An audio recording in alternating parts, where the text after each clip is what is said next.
Today's video, we're going to be looking at the rate of change, also known as the slope formula. So we've worked with finding the rate of change, maybe of a table, through finding the difference in the y's over the difference in the x's, okay?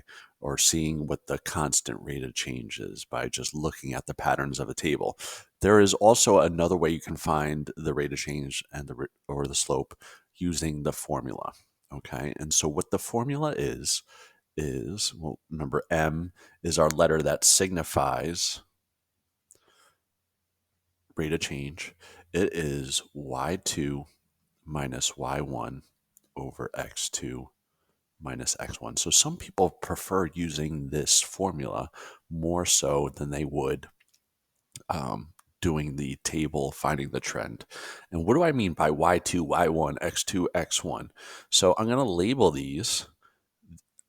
Obviously, the ones on the left are the x's. This is x1, and this is x2.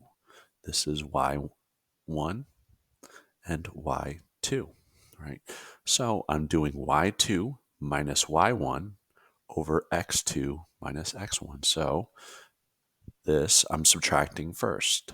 So 2 minus 0 over, change colors here, 2 minus 1, which is 2 minus 0 is 2.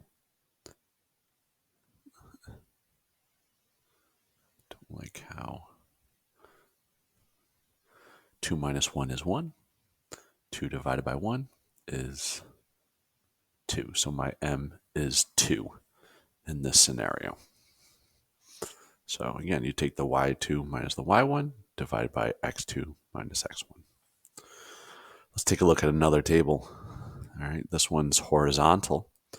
So again, you don't have to label these. I'm just going to do it just to keep it consistent. x1, x2, y1, y2. All right, y2 minus y1. So 7 minus 2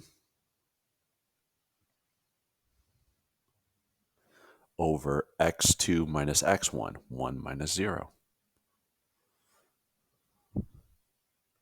which is 5 over 1, which is just 5. All right, so some people prefer using the table way or just finding the difference in the table. Some people prefer the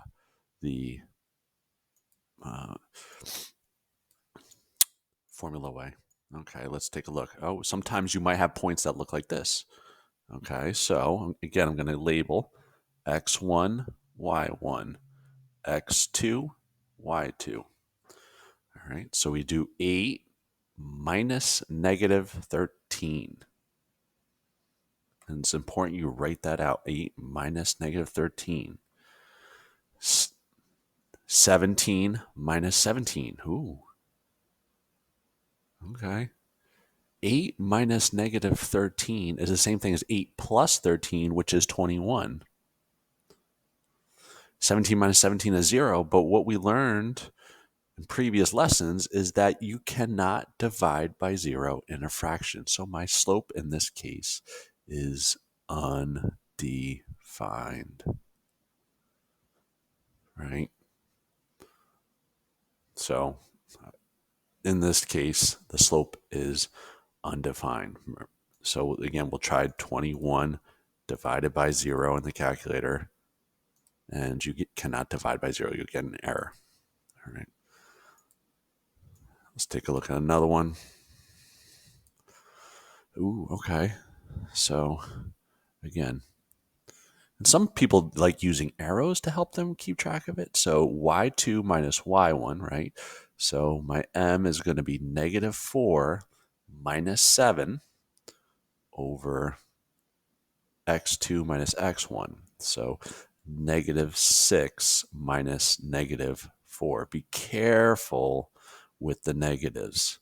Negative 6 minus negative 4. So negative 4 minus 7, that's negative 11. Negative 6 minus negative 4, same thing as negative 6 plus 4. That's negative 2. A negative divided by negative is a positive. So simplified, it's 11 over 2.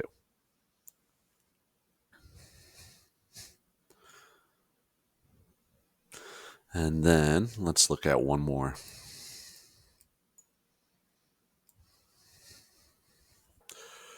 Okay, again, 10 minus negative 2. 10 minus negative 2 over negative 11 minus 19. 10 minus negative 2 is positive 12. Negative 11 minus 19 is negative 30. Oh, okay. I have a fraction I can simplify. So, being that I have this fraction I can simplify, both of these are divisible by 4, 3. 3. Divide this by 3. Divide this by 3. And I'm going to put the negative out in front. 12 divided by 3 is 4. 4 divided by, or 30 divided by 3 is 10. And I can actually simplify this further. Maybe I shouldn't have jumped the gun there and said 3. You could divide it by 2. Divide it by 2. And you get negative 2 over 10 divided by 2 is 5. All right. I could have just went all the way from here to here just by dividing by 6, right? Yeah, dividing by 6.